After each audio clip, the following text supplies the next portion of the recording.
ప్రభువునందు మిక్కిలి ప్రియులారా, ప్రభు అయిన యేసుక్రీస్తు నామములో ఈ రాత్రి ఇక్కడ కూడి ఉన్న దేవుని బిడ్డలైన మీకు అందరికీ, అలాగే విశ్వాసవాకు అనే ఆధ్యాత్మికమైన కార్యక్రమాన్ని వీక్షించుచున్న మా ప్రియులైన మీకు అందరికీ కూడా నా హృదయపూర్వకమైన ప్రేమ వందనాలు.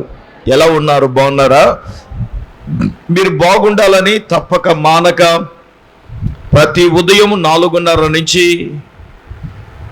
6 గంటల వరకు ప్రత్యేకంగా దేశములో ఉన్న సమస్యల కొరకు, వ్యక్తిగత యొక్క అవసరాల కొరకు మేము ప్రార్థన చేయుచున్నామనే విషయాన్ని నేను మీకు జ్ఞాపకం చేస్తూ ఉన్నాను. మంచిది. ఈ విశ్వాస వాక్కు అనే ఆధ్యాత్మికమైన కార్యక్రమాలు మిమ్మల్ని ఎంతగానో ఆత్మీయంగా ప్రోత్సాహపరుస్తున్నాయని, బలపరచబడుతున్నారని నమ్మి ఈ కార్యక్రమాలు ఎన్ని పరిస్థితులు ఉన్నప్పటికీ దేవుని యొక్క కృప ద్వారా, దేవుని దయ ద్వారా ఈ కార్యక్రమాలు కొనసాగబడినట్లుగా మీ యొక్క అనుదిన ప్రార్థనలు మానక జ్ఞాపకం చేసుకోవాలని ప్రభు పేట మనవి చేస్తున్నాను. ఇంకేమీ ఆలస్యం చేయకుండా దేవుని వాక్య ధ్యానమునకు సమయం అయింది. అందరూ మీ బైబిల్ చేత పట్టుకుని కూర్చుని శ్రద్ధగా ఉండి దేవుని మాటలు ఆలకించాలని ప్రభు పేరట మీకందరికీ హృదయపూర్వకంగా, ప్రేమపూర్వకంగా మీకు ఆహ్వానం పలుకుతున్నాం. దేవుని వాక్యాన్ని ధ్యానం చేసుకుందాం. ఎందుకో దాదాపుగా ఒక 15 రోజుల నుంచి ఏదో తెలియని కలవరం. దేని గురించి అయ్యా అంటే అది చెప్పలేని కలవరం. అది అయ్యా మీరు అనుకుంటారు, అయ్యగారు మీకు కలవరం ఏంటని అనుకుంటారు. నేను మనిషినే కదా కలవరాలు రావడం అంటే దేని గురించి కలవరం అంటే మీరు నన్ను అడిగితే నేనేం చెప్పలేను. అది ఎందుకంటే దేవుడే చెప్పాల. ఎందుకు కలవరం వస్తుంది, దేని గురించి కలవరం అంటే చాలామంది మనుషులు పైన ఈ వ్యవహారాన్ని చూస్తే అయ్యగారికి ఏ బాధలు ఉంటాయి, అయ్యగారికి ఏం కష్టాలు ఉంటాయంటే అమాయకంగా ఆలోచించేవారు చాలామంది ఉంటారు. నా వ్యక్తిగత విషయాల గురించి నాకు కలవరం లేదు. ఈ దేనికి కూడా కలవరపడను. నాకెందుకు ఈరోజు ఉదయం నుంచి చాలా బాధతో ఉన్నాయి. ఎందుకు బాధ, దేని గురించి బాధ, దేని గురించి వేదన? నేను దేవుణ్ణి అడిగాను, ప్రభువా ఏంటి, నేనేమన్నా చేసిన ఏమన్నా తొందరపాటు నిర్ణయాలు నేనేమన్నా చేస్తున్నానా? నాకు ఎందుకు రావాలి ఈ ఇబ్బందులు, ఎందుకు రావాలి ఈ సమస్యలు? దేవుని ప్రశ్నిస్తున్నాను. నేను ఏది చేసినా మంచే చేస్తాను, నా చేతనైనంత మట్టుకు ఉపకారం చేస్తాను, కానీ ఏ వ్యక్తికి కూడా అపకారము నేను చెయ్యను కదా. ఏంటి కొన్ని విషయాల్లో ఎందుకు జరగట్లేదు, లేట్ అవుతుంది? ముందుగా అడిగేది ఏమిటంటే, దేవుని మందిరానుకున్న పనులు కంప్లీట్ అవ్వడం విషయంలో. 2, పై భాగములో ఉన్న నా గృహం గురించి. 3, సంతోష్ నగర్లో స్థలము కొన్నాం, సంవత్సరం అయిపోయింది. ఇంచుమించుగా 14-15 నెలలు అయిపోయింది. ఈ 15 నెలల్లో అక్కడ కార్యము జరగట్లేదు. ఇక్కడ స్థలం తీసుకుని రేపు నెల వస్తే సంవత్సరం అయిపోతుంది. జూలై నెలలో తీసుకున్నాం, రేపు నెల వస్తే అది సంవత్సరం. ఎలా తీసుకున్నామో అన్నీ అలాగున్నాయి. ఇప్పుడు నా మదిలో ఉన్నది ఏమిటంటే, ఇది ఎందుకు జరగట్లేదు అనే దాని గురించి నేను తీక్షణంగా ఏమీ ఆలోచించను. మీకు చెప్తానండి, నేను దేనికి టెన్షన్ పడను, దేనికి నేను భయపడను. అది ఫస్ట్ నుంచి మన బ్లడ్లో లేనిది, యేసు రక్తం ఇచ్చి. కారణం ఏమిటంటే, అది మంచి అయినా చెడైనా దేవుడు ఏది నిర్ణయిస్తే, దేవుని చిత్తం ఏదైతే ఉంటుందో అదే జరుగుతుంది అని నమ్మే వ్యక్తిని నేను. అయితే ప్రభువు ఈ రోజున నాకు ఇచ్చిన అంశం ఏమిటంటే, దేవుడు నిర్ణయము ద్వారానే సమస్తమును జరుగును. ఈ మాట చెప్పండి, పక్కోళ్ళకి షేక్ హ్యాండ్ ఇచ్చి. దేవుడి నిర్ణయం వలనే ఆ సమస్తమును, గట్టిగా చెప్పాలి, జరుగును. మీరు ఈ మాట చెప్తున్నప్పుడు ఏమండి దేవుడు నిర్ణయం లేకపోతే జరగదా అంటే అది జరగదు. నువ్వు నిర్ణయించుకుంటే జరుగుతుంది. మనుషులు నిర్ణయించి జరిగిన బైబిల్ గ్రంథములో జరిగించుకున్న వాళ్ళు చాలామంది ఉన్నారు. నేను ఈరోజు అత్యంత కీలకంగా 4 విషయాలు చెప్తాను.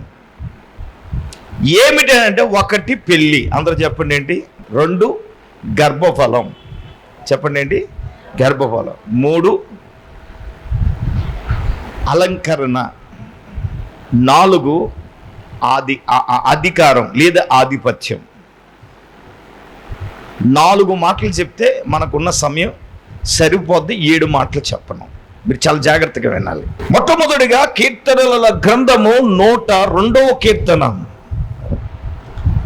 13వ వాక్యమును మనము చూచినప్పుడు, ఆయన నిర్ణయ కాలము వచ్చును కదా. ఒకసారి 102వ కీర్తన 13వ వచనాన్ని గనక ఒకసారి మనం చేద్దాం. నీవు లేచి సియోనును కరుణించెదవు, దాని మీద దయచూపుటకు కాలము వచ్చును, నిర్ణయ కాలమే వచ్చును. ఏమండి, మనం ఎదురు చూస్తున్నాము కానీ దేవుని నిర్ణయ కాలము రావడానికి సుమారుగా 2 సంవత్సరాలు అయిపోతున్న. రేపు ఆగస్టు వస్తే దేవుడు నాకు చెప్పిన సమయం ఏంటంటే, నువ్వు కంగారు పడుతున్నా, నా నిర్ణయ కాలం రాలేదండి. ఏంటి ఇప్పుడు దేవుడు నిర్ణయ కాలము లేనిదే మనము తొందరపడితే, దేవుడు నిర్ణయ కాలము లేకుండా అది ఏదైనా జరుగుతుందని మనం ఎన్ని ప్రయత్నాలు చేసినా, ఒకవేళ నేను సెలరేగిపోయి చెయ్యాలని అప్పులు చేసేస్తే తిప్పలు పడాలి తప్ప వడ్డీలు కట్టలేక. చెప్పండి, ఏదైనా తొందరపాటు నిర్ణయాలు చేసి అప్పులు చేసేసి రక్తవేజే. దేవుడు నిర్ణయ కాలము రాకుండా ఎవరు, నేను కానీ వ్యక్తిగతంగా మనము కానీ, ఒక నిర్ణయము అది జీవితాన్ని భవిష్యత్తు మీదే అది ప్రభావితం చేస్తుంది.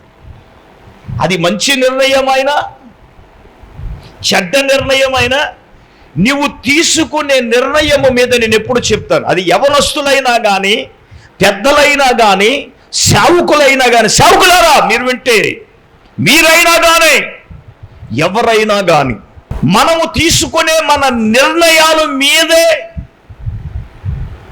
మన భవిష్యత్తు ఖచ్చితంగా ఆధారపడి ఉంటుంది. చాలామంది రాంగ్ డిసిషన్ తీసుకున్నా సరే,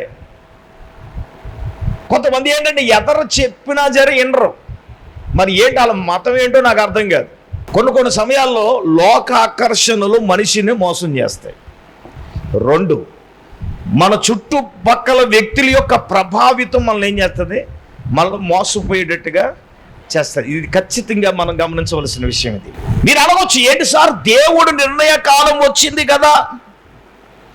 ఫస్ట్ ఆఫ్ ఆల్ నేను చెప్పే మాట ఏంటంటే, కార్యాలు దేవుని వల్ల నిర్ణయింపబడతాయి. అందరూ చెప్పండి, కార్యాలు దేవుడు నిర్ణయము వల్లనే సమస్తము జరుగునని ఈరోజు మెసేజ్ యొక్క టైటిల్ కదా. ఇప్పుడు చెప్పండి దేవుని బిడ్డలారా, పరిశుద్ధాత్మ దేవుడు మనతో మాట్లాడేది ఏమిటంటే, కార్యము దేవుని వలన.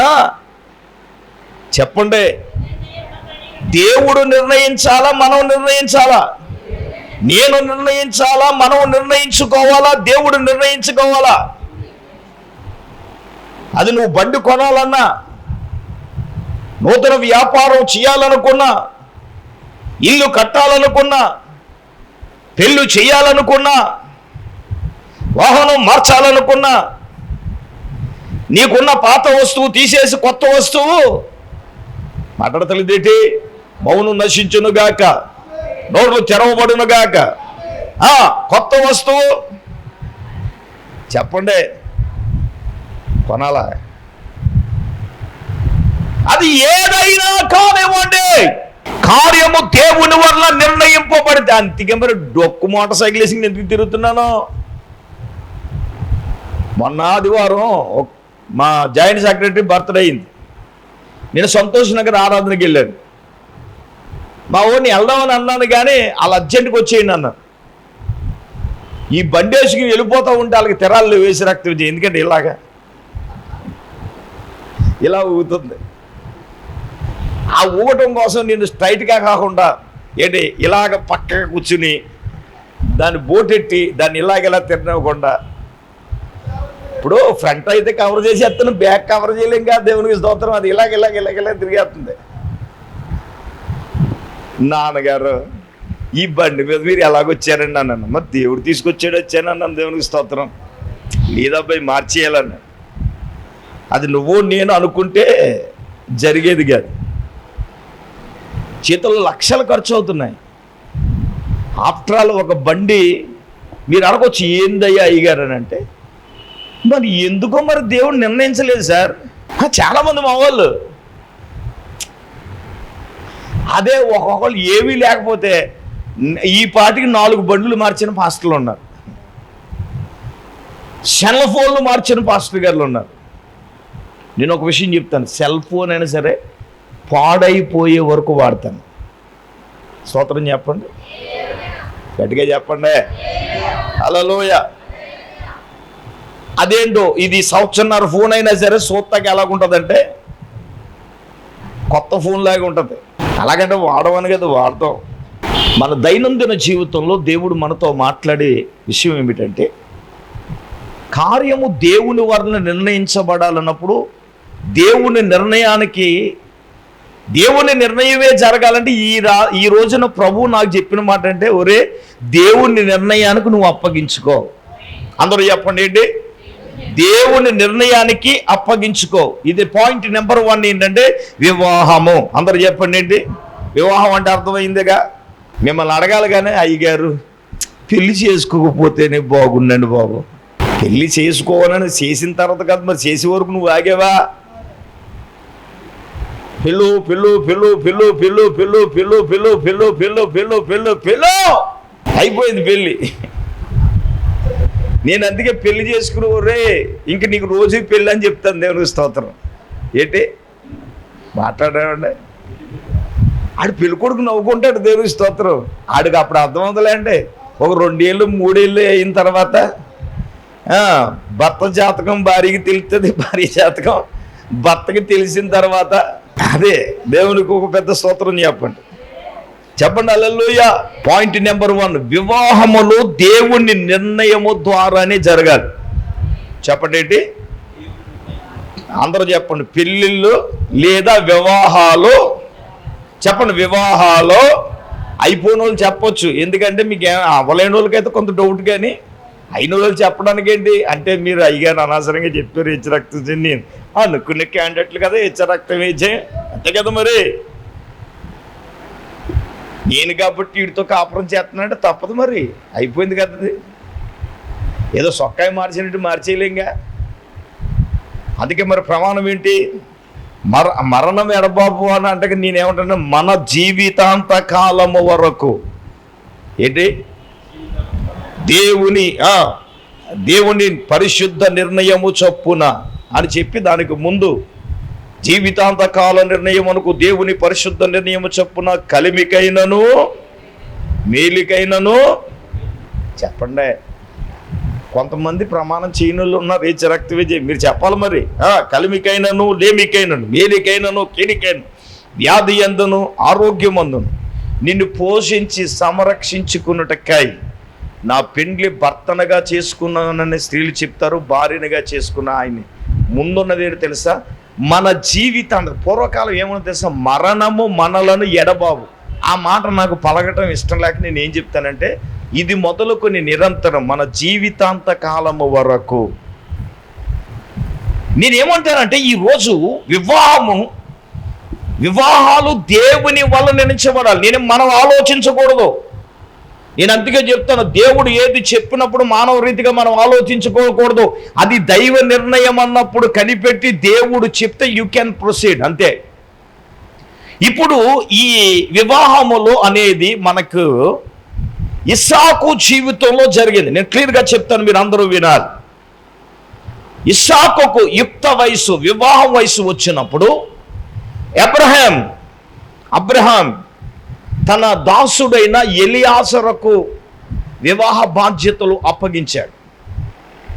ఆయన తొడ మీద చేపెట్టుకుని ఏం చేసుకున్న ప్రమాణం చేయించుకున్నాడు. ఏమని ప్రమాణం చేయించుకున్నాడంటే, బాబాయ్ నువ్వు అన్యుల అమ్మాయి నువ్వు తీసుకు రాకూడదు. First of all.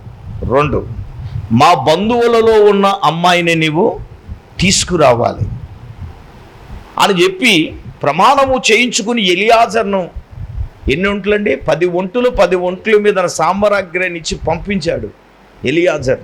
ఇప్పుడు దైవ నిర్ణయము జరగాలి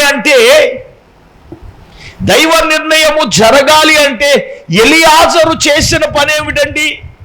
అక్కడ నుంచి బయలుదేరి వెళ్ళిన తర్వాత ఒక రాత్రి ప్రయాణించగలిగిన ప్రాంతానికి వచ్చినప్పుడు అతను చేసిన పని ఏంటో చెప్పిన, తన ఒంటెలను మోకరింప చేసి ఈయన కూడా మోకరించి ఏం చేశాడు? ప్రార్థన చేశాడు. చెప్పండి అందరూ గట్టిగా. ఏం చేశారు? గట్టిగా చెప్పండి. వివాహాల విషయాలలో తొందరపాటు నిర్ణయాలు పనికిరాదు. దైవ నిర్ణయం కొరకు మనము ఎలియాజరు ఏం చేశాడు? ప్రార్థన చేశాడు. మనం కూడా ఏం చేయాలా? ప్రార్థన చేయాలి. ఎందుకంటే వివాహం అనేది దైవ నిర్ణయం ప్రకారంగా మన జీవితంలో జరగనప్పుడే మనం తిప్పలో పాట్లు. అవునండి, ఇది వాస్తవం. కొంతమంది చెప్పినా సరే వినక, మరి వాళ్ళ హృదయాలలో ఏమి బాధ ఉంటుందో నాకు తెలియదు, కానీ నేను వాస్తవంగా ఉన్నది ఉన్నట్టుగా చెప్పినా కూడా దైవ సేవకుడు చెప్పిన మాట వినాలా ఎవరైనా కానీ, లేదా దేవుడు చెప్పిన మాట అయిన దైవ సేవకుడు చెప్పిన మాట వినాలి. దేవుడు చెప్పిన మాట కూడా ఏం చేయాలి? వినాలి. ఇప్పుడు ఇక్కడ అగ్నిగుండం ఉందనుకోండి, మన పిల్లలు వెళ్తే ఏం చెప్తామమ్మా? ఏయ్ వెళ్ళకరా, అక్కడ అగ్నిగుండం ఉంది, అగ్నిలో పడితే ఏమవుతుంది? మాట్లాడండి అమ్మా, కాలిపోద్దని చెప్తాం లేవా? ఏయ్ వెళ్ళకరా, పెద్దోడా చూడు చిన్నోడు వెళ్ళిపోతారేమో. అమ్మన్నంతసేపు ఎల్లట్టుగా నటిస్తాడు. అమ్మ అలాగే వెళ్ళగానే అసలు అగ్గి ఏముంది అని ఏం చేస్తారు? వెళ్ళి చెప్పండి అమ్మా, చూస్తారు. మరి చూడడం వలన మాట వినకుండా వెళ్ళాడు అంటే అగ్గిలో పడ్డాడంటే ఏమవుతుంది? కాలుతుందా కాలదా? మళ్ళీ పడిన తర్వాత అమ్మో ఏంటి? నేను చెప్పేది ఏమిటంటే దైవ నిర్ణయం కొరకు ఎలియాజరు ఇక్కడ చేస్తున్న పనేమిటయ్యా అంటే ప్రార్థన చేస్తూ ఉన్నాడు. నేనేమంటానంటే ప్రార్థన ద్వారా మాత్రమే దైవ నిర్ణయాలు బయలుపరచబడతాయి. చప్పట్లు కొట్టాలని కూడా అనిపించదు. మరి మనం ప్రార్థన చేస్తేనే కదా దేవునికి స్తోత్రం. గుడికి ఏట పోడుతుంది, తోలుకొట్టాడు, తోలుకు రావాలి. నిన్ను ప్రార్థన చేయ పిల్లలని పంపు కొట్టాలి, ఏచ రక్తవేజీ. అదే తినటానికైతే మాత్రం ఎగబడిపోతాం, ఏచ రక్తవేజీ ఎవరు చెప్పక్కలేదు దానికి. ఏసు రక్తవేజీ చెప్పండి, ఏసు రక్తం చెప్పండి. ఓ మంచిగా పెద్ద స్తోత్రం చెప్పండి, చెప్పండి గట్టిగా. దేవుడు అడిగేది అదే నీ దగ్గర నుంచి, అదే కదా మరి. ఇప్పుడు చెప్పండి, ప్రార్థన ద్వారానే దేవుని నిర్ణయాలు బయలుపరచబడతాయి. ఇప్పుడు దైవ నిర్ణయం కొరకు ఎలియాజరు చేసింది ఏంటి? ప్రార్థన చేశాడు కదా. ఆయన అన్నాడు, కార్యము సఫలము చేయు దేవా, నేను నీకేం చేస్తున్నాను చెప్పండి. మనం ఏం చేయాలి? కార్యాలను సఫలము చేసే దేవుడు, మన జీవితాలను మార్చే దేవుడు, మన పరిస్థితులను మార్చే దేవుడు, మనల్ని ఉన్నత స్థాయిలో పెట్టిన దేవుడు. ఏమండి, ఏ ఉన్నతంగా దేవుడు మన పట్ల చేయగలిగిన దేవుడు. ఇప్పుడు ఎలియాజరు చేసింది పనేమిటయ్యా అంటే ప్రార్థన చేయాలా. ఏం చేశాడురా? ప్రార్థన చేశాడుగా. వివాహాల విషయాల్లో దైవ నిర్ణయం జరగాలి. తొందరపాటు నిర్ణయాలు పనికిరావు. మానవ రీతిగా మీరు ఆలోచించకండి. ప్రభు హెచ్చరిస్తున్నాడు. ఎకరాలు ఉన్నాయని చేద్దాం, వెళ్ళిన తర్వాత తాలింపు పెట్టేసి ఎకరాలను బికార్లు అయిపోయిన వాళ్ళు ఉన్నారు. ఈ వారంలో మా అక్క ఫోన్ చేసి మాట్లాడుతూ ఉంది. ఒక బంధం విషయంలో మా నాన్నగారు చెప్పారట. ఎందుకంటే మా నాన్నగారు ఎంక్వైరీ చేశారు. ఆడు సోకుమేలా ఉంటాడు తప్ప పని చేయడు, దయచేసి చెయ్యొద్దు అని చెప్పి వినలేదు. ఆడు క్రేన్ దగ్గర నిలబడి ఫోటో తీసుకున్నాడు. ఏంటి దగ్గర చెప్పండి, క్రేన్ ఎక్కేసి అలాగ 100 పోజులు నేనిచ్చేస్తాను. విమానం ఎక్కి చెప్పండి ఇలా పెట్టేసుకుని నేను విమానం డ్రైవర్ని, నేను పైలట్ని, మాట్లాడతలేదండి. అప్పుడు మా అల్లుడు విమానం డ్రైవర్, మా అల్లుడు పైలట్. ఏదో పెద్ద ఫీల్ అయిపోయి రక్తం వేజే ఎర్రగా బుర్రగా ఉన్నాడని. అది పని చేసే బ్యాచ్ కదా అది, తిరిగే బ్యాచ్. పగలంతా నిద్రపోతాడు, రేత్రంతా వచ్చేసిన ఆంబోతులో తిరుగుతాడు. ఏమన్నా మోసపోవట్లేదా చెప్పండి? ఎంత ఉన్నతమైన స్థాయిలో చూసి ఈరోజు నేనేమంటానంటే, దైవ నిర్ణయము కాకపోతే అది జరిగితే ఈరోజు నా చేసిన తర్వాత బాధపడేవారు లేరా? చేసుకున్న వాళ్ళు బాధపడుతున్నారు, చేసిన వాళ్ళు కూడా బాధపడే వాళ్ళు ఉన్నారు. ఎందుకు? జీవితంలో స్టెబిలిటీ లేక. స్టెబిలిటీ అంటే తెలుగులో అర్థం ఏంటి? స్థిరత్వం. జీవితంలో స్థిరత్వం లేకపోవటం.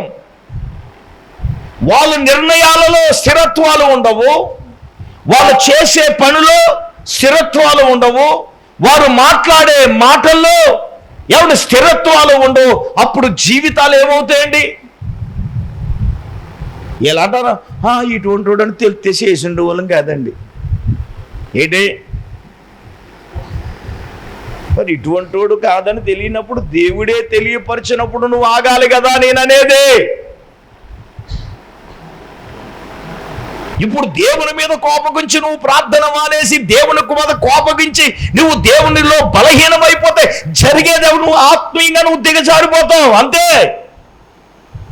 నేను అందుకే చెప్తున్నాను, శ్రమలు వచ్చినప్పుడు స్ట్రాంగ్గా మనం నిలబడాలి. విశ్వాసంలో మనం ఏం చేయాలి?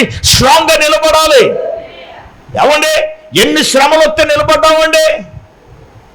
సాతానుడు ఈ స్థలంలో లేకుండా వెళ్ళిపోవాలని.